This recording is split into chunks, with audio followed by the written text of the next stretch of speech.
Welcome to the Healing Trauma Podcast, the Faith Edition, where your healing and faith journey matters. Where faith and trauma-informed healing unite in safety, empathy, and compassion. Now here is your host, Monique Coven.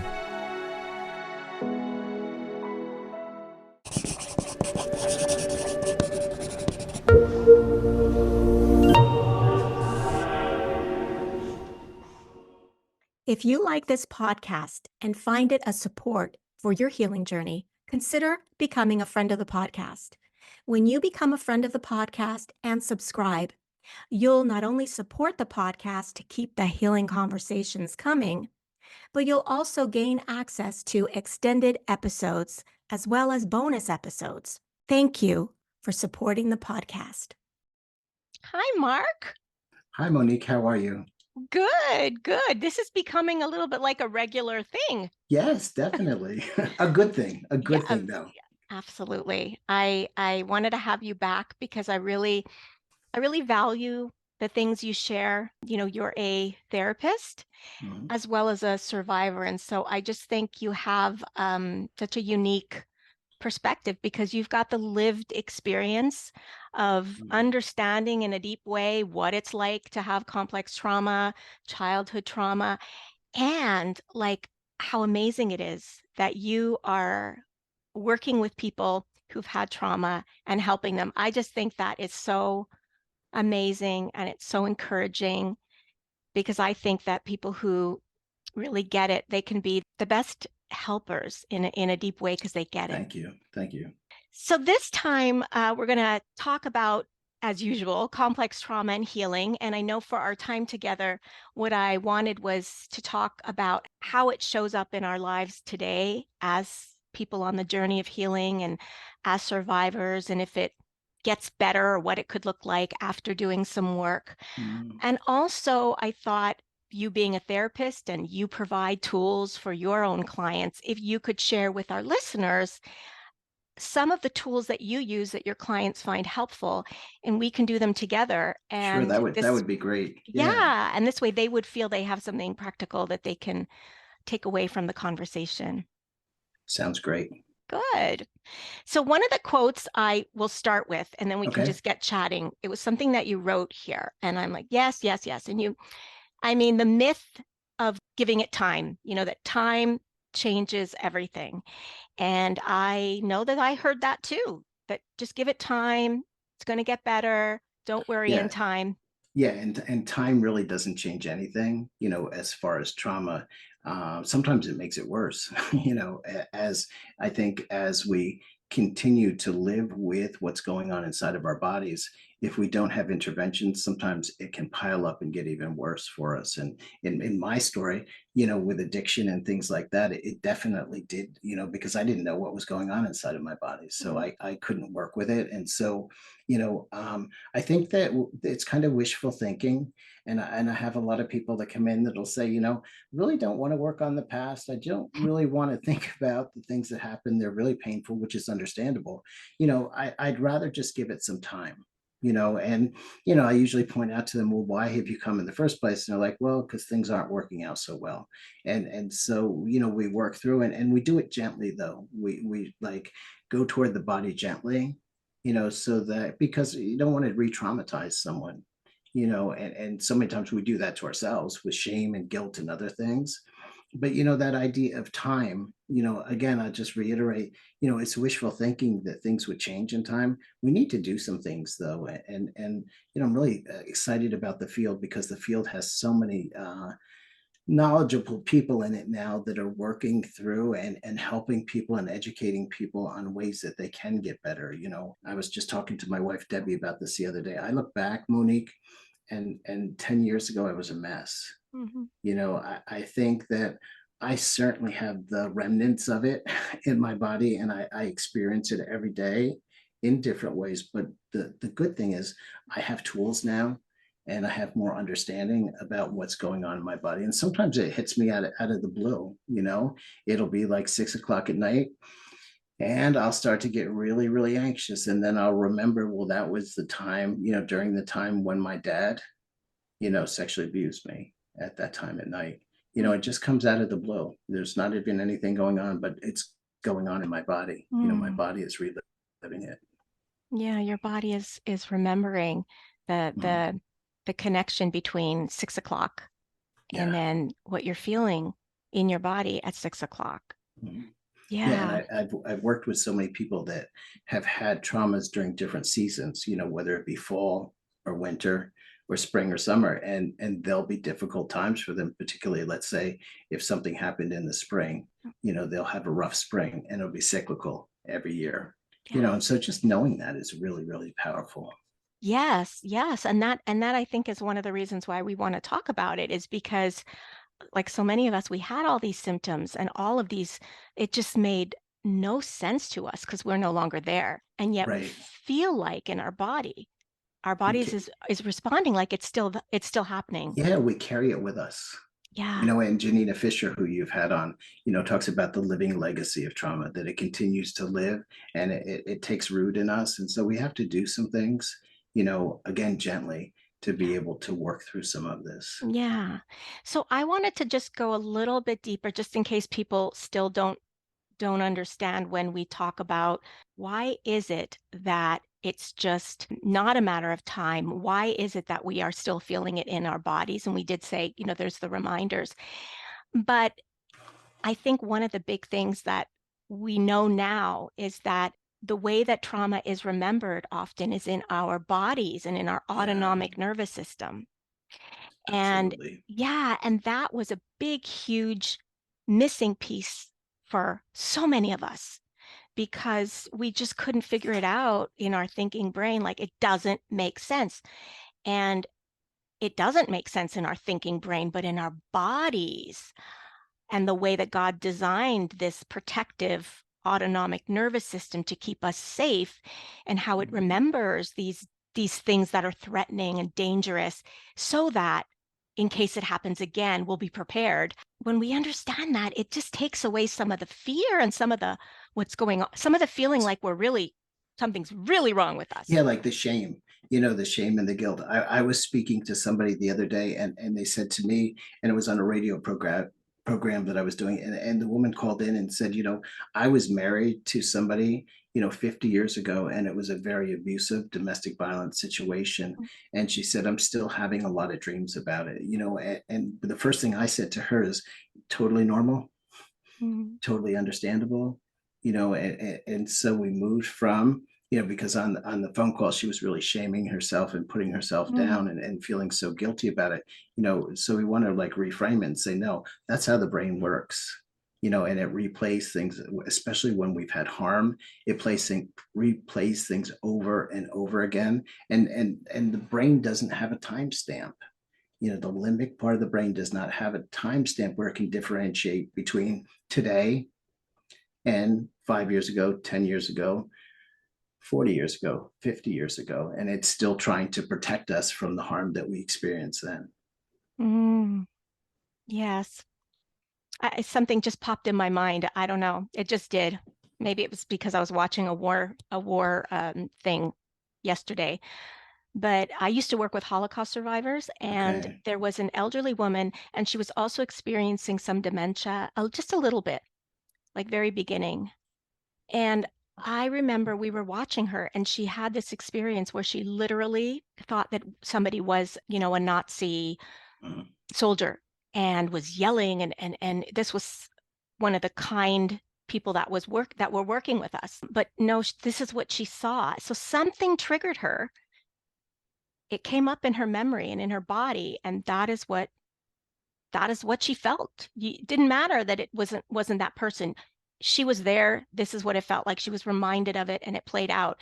I mean, that's an extreme, I guess, example, but can you give us an example maybe of how that Yeah, can show up? it might have been something that I used before, but in my book, I didn't use this one in my book, but one of the things that I talk about in my book is the past is not the past when it shows up in the present. And so one of the things that I've shared at different times is that when I was younger, there was like physical abuse, sexual abuse, verbal abuse, emotional abuse, just a lot of things going on. And so when my dad would come home, the garage door would go up, and that meant that there might be trouble. Mhm. And so I didn't remember at that time, but now looking back, it makes sense that I would get really uptight when I heard the garage door open. Fast forward now, I get married, and Debbie and I are in our house, and she teaches school, and the garage door goes up. And I remember feeling, just these feelings of dread Mhm. and this anxiety, this fear, coming up in my body. And it wasn't until like 10 years ago when I started really doing some, or 9 years ago when I really started doing some work, that I noticed, that now it happens, and now I can say, like, I know what it is. Mhm. But until I could put those two together, I kept, and then I'd feel shame, and then I'd feel guilt, like, why am I feeling this way? This is my wife, but it really does happen. And again, just to, restate, it's a protective part of the brain Yes. is trying to protect us from Yes. further harm or further Yes. damage. And it's something we've been created with. Yes, yes. And so many of us have, I know I did in the past. I was so angry at my anxiety. Mhm. And I didn't understand about trauma. And so I was angry at my anxiety. And then once I've learned about these responses, I'm like, wow, my body protected me better than any of my family members. you Yes. know, Yeah. what a beautiful Yeah. thing. And so even that, you start to have a different look. Your body is not your enemy. It's actually Mhm. your friend Yeah. that's still doing its job perfectly. It just doesn't know yet that it's over. Mhm. Yeah, and I think that, you put it beautifully, that, you were so angry with the anxiety, and that didn't help help your No, anxiety. It just, made it creates worse. even more activity within the body and the brain. And Yeah. they just go back and forth. The brain sends messages to the body, uh-oh, we're in trouble. And then the body gets uptight, and then it sends messages back to the brain, and it just becomes this loop that just goes round and around and around, and we get stuck in it. I have a lot of clients that, talk about being limbically stuck with Hmm. something going on, and it's something usually that's mimicked from the past, Yes, that's getting replayed.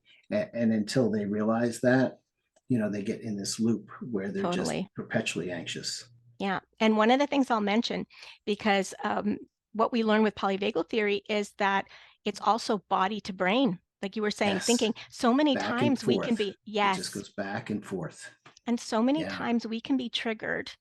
But because the body picks up these cues below awareness, we don't understand because we haven't, it's not in our thinking brain that's picked up the cue. It's our nervous system that's picked up this Yes. cue. It was interesting yesterday, and I try to be vulnerable with my own story with this, just to normalize things. Yes. Yesterday, I had gone to church, and we had come home, and everything went really well. We went out to lunch with a friend. We came home, and I can always tell that something's changing in me when Debbie says, like, "Is everything okay?" And I was like, yeah, kind of, I think. I wasn't sure. And then as the day played on, and I'm still trying to figure out what it was, I felt more and more like inward quiet. Something was brewing. And Debbie asked me last night before we went to bed, "You sure everything's all right? You're kind of quiet." And I said, "I'm not sure." And then last night I had a really bad nightmare, something Mm. with family of origin that just was replaying, and I replayed it and woke up. And you know, I would say for listeners, if they're going through any of these things, and if you have trauma, you do, that I would spend most of my day dysregulated in the past. And so this morning I was able to get up, practice some things, which we're going to talk about, some exercises and things. I was able to practice them, and just kind of get in tune with my body and self-soothe, and to be able to carry on with my day. Whereas before, the day would have been, really, I would have been really dysregulated Mm. throughout the day, and I'm not feeling that now. But in the past I did. So that's kind of a picture of, what trauma recovery looks like. Hmm. Yes, yes. Wow. There's another piece that it just made me think about because I also spend time. One of my traumas was really being alone in it, and I know it was yours too. Mhm. But some of my work is also my own personal work is also regulating, like you talked about, so that you can go on, but also I make it a point of not just regulating and, okay, it's past, but maybe giving a little opportunity to sit with it and give a little compassion or kindness Mhm. for that, and then just kind of then be able to like regulate and move Mhm. on. But it's so important to me because I feel like that part of the inner child or the pain that was on the child is all was always alone. And I just like to always kind of go back to that and just give it a name and give it Yeah. yeah, context and You know, support. it makes me think of Dr. Gabor Mate. You know, he talks about the fact that, you know, trauma is not what happens to us, but it's what happens inside of us as a result of not having an empathetic witness. You know, so that's part of what you're doing now is you're coming Mm. alongside and you're, you know, providing empathy to that situation or to that inner child, you know, for what happened, you know, and that's not something we received earlier in life. And I want to say here in case people are like, well, I try to do that, but I can't. Totally normal. I mean, Right. I had zero connection with that part Mhm. of me. It was like I was almost like I did what I felt she was, and it was like, get away. I don't want anything to do with you. It's like you Mhm. don't like them. You don't like that Yeah. part. So It's that's a process. it's funny you say that because in rehab every morning we did mindfulness exercises, and I can remember, you know, you had to close your eyes and think about something and get into. My mind was just like all over, and I was like, these people don't get it, and they did, you know, but these people don't get it. My mind doesn't work like this, you know, and so my mind was all over, and just tension span was just to 42,000 things, you know, when I'm trying to like sit with my emotions, but I can do more of it now. It gets better. And that's what I want people to hear Hmm. too, is it does get better. Yes, yes, yes. Our ability to tolerate, we have to do it in such small doses and small little Hmm. increments, but it does, it does increase. And that's another thing I really want to do with this podcast is we talk about trauma, but I also want to talk about ways or supportive practices or things that we can do that can help us to increase the tolerance Yeah. in our nervous system and help us have this a little bit of Yeah. a wider. Yeah. Dan Siegel talks about the window of tolerance, Mm. just widening that, Yeah. you know, being able to put up with. And I can remember, you know, getting out of rehab and just feeling like I was running around without skin on. I was so raw, Wow. so Wow. uptight, and now I can, you know, sit with myself more, you Wow, know. Mark, And that's huge. there's still those days that are really rough, but I want people to hear it does get better. You Oh, know, you still struggle, but it does get better. yeah, no, I think, those of you who don't know Mark's story, tell us the name of your book. I mean, I will put it in the show notes, but I Yeah, think, sure. It's Finding My Words, a Ruthless Commitment to Healing Gently After Trauma. And I just talk in there about, you know, a lot of different horrendous things that happened to me, incomprehensible things that happened to me, but how I didn't have the words and I had to find the words and then speak the words. And then I had to find ways to self-regulate and to be able to embrace, you know, those words, to find gratitude, mm, you know, and now I'm being used, you know, to help other people, and that's a lot of gratitude for me because I'm amazed, you know, how much other people, as we were talking about, resonate with your story. You know, there's something about mm, saying like I know yeah. that it just like your nervous systems, you know, kind of bond with each other with that. Yes, Yeah. yes. And to me, that's why I like having you on. It's just, to me, it's just such a inspiration. It's like, you see, here's someone who went through atrocities and look at him. Look what he's doing.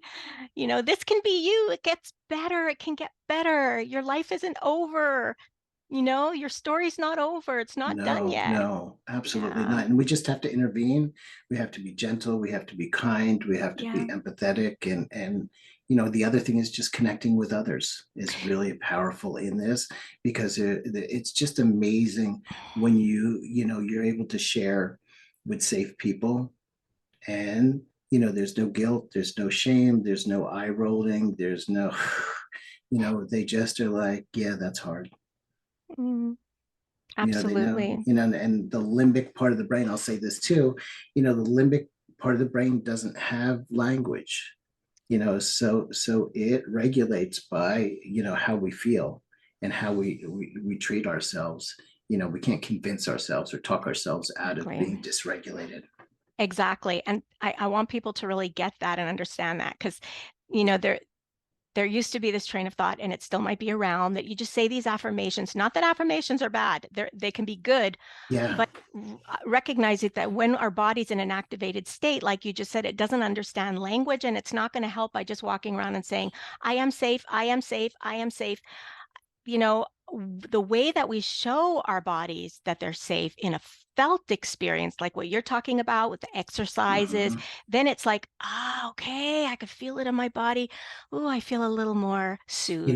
And just quickly, that idea, Monique, that for years in psychology, and still has its place, but it's change your thoughts, and that'll change your emotions, and that'll Mhm. change your behavior. And in trauma work, a lot of times you have to flip that upside down, and Yeah, you have to say, change your behavior, and that will begin to regulate your emotions, and that will change your thinking. yeah. Hmm. And so, yeah, affirmations and all of those things are good, they're powerful, but it doesn't work for trauma. At least I have not found it to work with the complex trauma that I went through. Yeah. And, I'm going to bring in scripture now. Mhm. I think that scripture is a wonderful thing, and it's beautiful.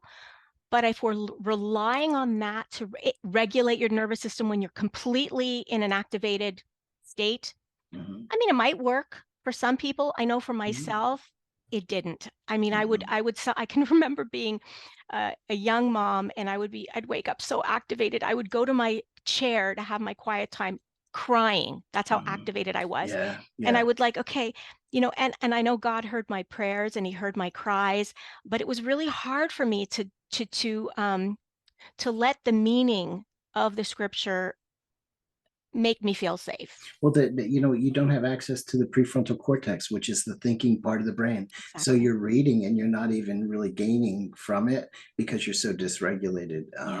Yeah. And I went through that for years, and just like, what does it matter? Like, other Hmm. people just seem to be able to read it and, Yeah. and get regulated. The truth is that they were pretty regulated to begin with, Yes. so when they picked it up. But even with things like, I once shared with somebody that I was having really bad flashbacks.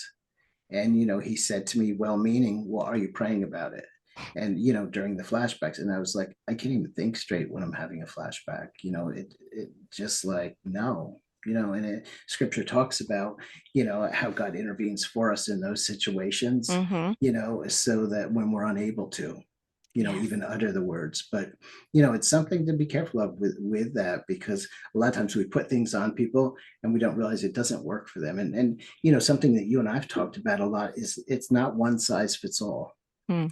Even like with the exercises we were talking about, and we'll talk about, one thing for one person works really well, and somebody else is like, no, not so much, but something else works really well for them. Yeah. And so people have to try and experience different types of things to see what works with their nervous system. Yes. Yeah. I want to just kind of go back to what you were saying about people not really understanding, and maybe, in their heart they really are. I think their intention is really, Absolutely. to Yeah. Good. give, Yeah. yeah, absolutely, but they too don't know that, just like we were talking about some of the cognitive affirmations or therapies, that they including, the religious community or faith communities and psychology at one time, didn't understand about the prefrontal cortex going Mhm. offline. And Right. so when we understand that, we know that you're not broken. There's nothing wrong with you in that Mhm. sense at all. It's Mhm. just how our brains work when we have been traumatized. Right. And we talk about, research has shown that the hypothalamus, that part that differentiates between the past and the present, shrinks Hmm. during trauma. And Yes. and so we don't have even that as an asset at that point. It can grow back, which is just a wonderful thing, but it has to be cared for well, and we need to be gentle with it. Yes, yes. And that's, you said the hippocampus, and that's so important, why we want to understand that when we're in trauma, and especially as children, our experience doesn't get, I want to say, put or processed through the Mhm. hippocampus. And so it doesn't become like a time stamped experience. Yeah. And what gets processed often is the sensations and the Mhm. emotions of the experience. So sometimes you can have a flashback or a trigger and you feel stuff, but there's like no There's no language reference. there. There's no Yeah, language there, exactly. Another thing I found really helpful that I just thought about is when I'm around people who are safe, who care about me, I begin to regulate more. Yeah. And I have a great friend, his name is Brennan, and I've never shared this with him, but now he'll hear it. But, Oh, that idea that whenever I'm around him, my nervous system just, relaxes. And so those are the type of people you want to be around. I get off the phone with him now and I'm just like, I feel safe. yes. I feel like, wow, this was a good conversation. I Yeah. cannot underestimate the power of these kinds of people in our lives, especially as Mhm. trauma survivors, because you're right, Yeah. we co-regulate with their nervous system. And, a lot of us, we are so used to one kind of nervous system, which is a very activated one. And and when we start to notice and be able to differentiate what is a safe one, what is not, and how. I remember Deb Dana saying, when you're with the person, does your nervous system feel like a welcome? Yeah. I mean, that's such a Yeah. great way of seeing it.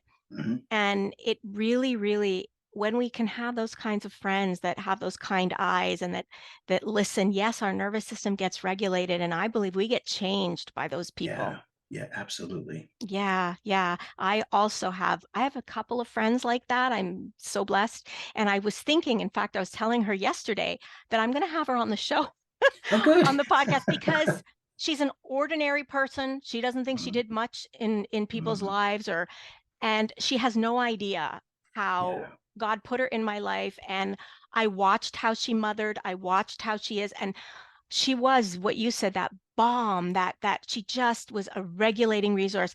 And I told her this Mhm. yesterday. When people walk into a room, your eyes always expand, like you're so happy to see them, the way that we try to do with our children each time we Yeah. see them, Yeah. open our eyes. She does Yeah. that. And just the impact it's had. The welcome, Yeah. that just starts working on your nervous system to relax it. Yeah. Oh, it's so precious. Such a gift. Such a gift. What kinds of self-care do you do that you feel is helpful? And what do you I mean by self-care? just taking care of yourself. It's as simple as that. Mm-hmm. And when we come from backgrounds where there has been chaos or there has been trauma, a lot of times we look at these things and they're not even like, they're ordinary things, but we don't even know about them. And Mm-hmm. so, for me, things like having a regular doctor's appointment or dentist appointment, or, things like getting a bath every day in the morning to relax my body, taking a walk. I just started walking again yesterday. It was warm here, and so I was able to walk, and it just felt good. And a lot of times with self care too, is it doesn't feel good to begin it, but you always feel better afterwards. Because there's that bit of resistance. you know, um, for me, like talking with friends, I have a lot of really good friends. I mentioned Brennan, but there's a lot of friends that I have. And so connecting with them is really, really powerful for me. Spending time with Debbie, like going on a date night or something like that, going to the movies, things like that. They're just special things that don't seem like they're like so, but like add them up and they become really good. People talk about going to the gym. That's something that's really important. Me, I'm in therapy now again. I try different things and get things from that particular person and then move on to somebody else to work with somebody else. And so that's a really good thing for self-care. We talk about after the first of the year going to the gym and doing things like that, but a lot of times we don't talk about that with mental health. Really, Mm-hmm. like a good thing to do to care for yourself is to go for therapy. There's Mm-hmm. doesn't have to be anything wrong with you. You can really benefit from it. And especially with trauma, if you have a trauma informed therapist that can guide you in areas that they have learned, really, really powerful. Mm. Playing with putty. I have putty here on my desk. Just when I'm feeling uptight, to just start playing with it. Mm. Just like little things like that can Mm. be really important. Drinking water, drinking a lot of water throughout the day, Mm, eating well, which I don't always do well with, but I'm working on it, becoming more aware of that, just and not shaming yourself for where you are. Just being like, you know what, I'm not where I want to be, but I'm not where I was either. mm, Really important. Anxiety raises up, and in the past I would just shame myself, and now there are times when I can actually say, like, I want to welcome this and see what it has to say to me. Not always. mm, I'm not always successful with it, but I like to try to do mm, more of those things. mm. That's really great. Yeah. And I agree with you. I think when we're not used to this kind of thing, and they're ordinary, but Hmm. those kinds of things, they do become like they matter and they make a huge difference. Yeah, These different yeah. kinds of ways that we can care for ourselves. I remember I once, when I was coaching at one time, there was someone who she was brought up by um, a really unstable environment, and she didn't even know when she was thirsty, Mm, and she started paying attention to those things, and it was those little things made a big difference. I mean, we think, what do you mean you didn't know when you're thirsty? Yeah, you can be so disconnected from your basic needs because you're always on survival yeah. that, yeah, so it's, I think, slowly coming back into your body and then Mhm. taking care of that body. Yeah, I think about even, compensating for things like for praying. For me, I have a hard time praying because my mind is like in a thousand different, Mhm. so I found that it's really helpful for me to journal my prayers, to Mhm. write out. And I Mhm. don't, sometimes I draw them out, just getting Yeah. creative with things like Yeah. that. Another one that I've talked about in the past is coloring. Coloring can be really, really effective in, doing self-care and just helping your body to relax. Oh, I love that. Yeah, because remember when we were kids and when we would color, we would go another place. And I think that that can be really Yeah, it can allow us therapeutic. to go there. Yeah. Yeah, Got to get me yeah. an adult coloring book. Yes, yeah. That's really great. Yeah. Is there anything else you want to share before we do maybe some of the exercises? I would just like Yeah. reiterate what we've been talking about. Okay. It gets better. Yeah. As you work, it gets better. Not perfect. We're not going to know perfect on this earth, but it does get better. And so if there's somebody out there listening and feeling pretty dysregulated today, as they're listening to this or feeling discouraged, just want them to hear, that it does get better, and it's not in time that it gets better. It's what you do in that time Mm. that leads to healing. You don't know how powerful your words are right now with what you just said, because I wish somebody would have said that to me, a survivor like yourself. If somebody would have said that to me in my early 20s or in my 20s period, even in my 30s, I didn't hear that anywhere. So Yeah, thank you for saying that. And I attest that that is so, so, so true. It is really true. Yeah. you are All right, Mark. welcome. So maybe we'll do some exercises together, some of the strategies or tools, rather, not strategies, but some of the tools, the ones that you give your clients to help them Yeah, and regulate. I want to say that I give them to clients, but I also do them myself. Some of Yep, them because they work, and so that's a great way. Before you share it with somebody else, teach somebody else, and then you learn how to do it yourself, and then you can share it with somebody else. So absolutely. the other thing is, if people are listening and something doesn't resonate with it, that's fine. One might, another one might not, and that's fine. Hmm. Yeah, So that's let's true. start with the first one, and we'll do some different ones. But you had talked to me before about doing them slowly, and I want to do that slowly. And I want to say to people, practice this. You're not going to get it right away, so Mm, practice it. It's fine to kind of like watch this over the podcast over, yeah. or listen to it over and over and try to get it, so that it works for you.